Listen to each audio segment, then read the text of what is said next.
বাংলাদেশে আশ্রয় নেওয়া রোহিঙ্গাদের সংখ্যা বেড়ে যাওয়ায় জাতীয় নিরাপত্তার ঝুঁকি বাড়ছে বলে মনে করেন বিশ্লেষকরা। বেশিরভাগ ক্ষেত্রে শান্তিপ্রিয় হলেও অতীতের রোহিঙ্গাদের অনেককেই হাতিয়ার হিসেবে ব্যবহার করেছে অপরাধীরা। তাই সঠিক ব্যবস্থাপনা ও নজরদারি না থাকলে উগ্রবাদীদের খপ্পরে পড়তে পারেন বিপদগ্রস্ত রোহিঙ্গারা। জেম মোস্তাফিজুল আলমের রিপোর্ট, ছবি তুলেছেন কৃষ্ণ সরকার। প্রাণ ভয়ে পালিয়ে আসা রোহিঙ্গা জনগোষ্ঠীর অনেকেই নানাবিধ অপরাধে জড়িয়ে পড়ছেন।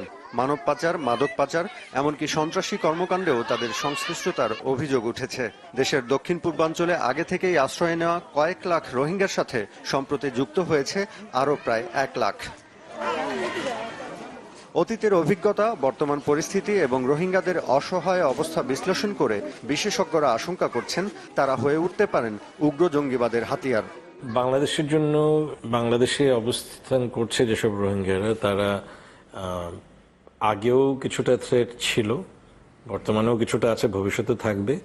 এটার কিছুটা বাড়তে পারে তাদের সংখ্যা বৃদ্ধি হওয়ার কারণে। ধর্মভীরু অনেকেই এখানে রয়েছেন এবং সেই ধর্মকে পুঁজি করে মধ্যপ্রাচ্যের বিভিন্ন গোষ্ঠী ও ধর্মীয় বিভিন্ন গোষ্ঠী এদেরকে প্ররোচনা করতে পারেন এবং যার ফলে জঙ্গিবাদের সঙ্গে সম্পৃক্ত হওয়ারও একটা সম্ভাবনা থেকে যায়। মানবাধিকার নিশ্চিত করার পাশাপাশি যদি তাদের নিরাপদ বলয়ে রাখা যায় এবং অপরাধীদের আইনের আওতায় আনা যায়, তাহলে দেশের নিরাপত্তা ঝুঁকি এড়ানো যাবে। ভালো থাকবে বিপদগ্রস্ত এই মানুষগুলোও।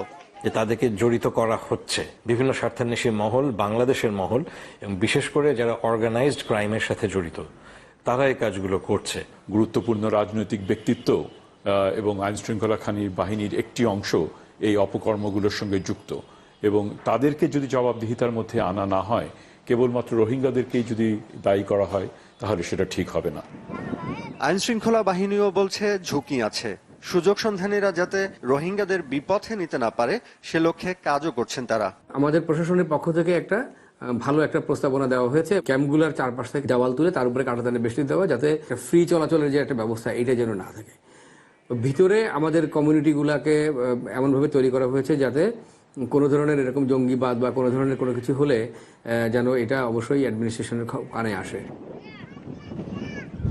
জাতীয় নিরাপত্তার স্বার্থেই বাংলাদেশে আশ্রয় নেওয়া রোহিঙ্গা শরণার্থীদের নিরাপত্তা নিশ্চিত করা দরকার, তাদের সমস্ত তথ্য সংগ্রহ করা দরকার।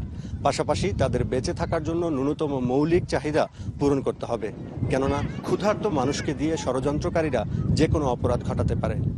GM Mustafizul Alam, channel 24, Cox's Bazar.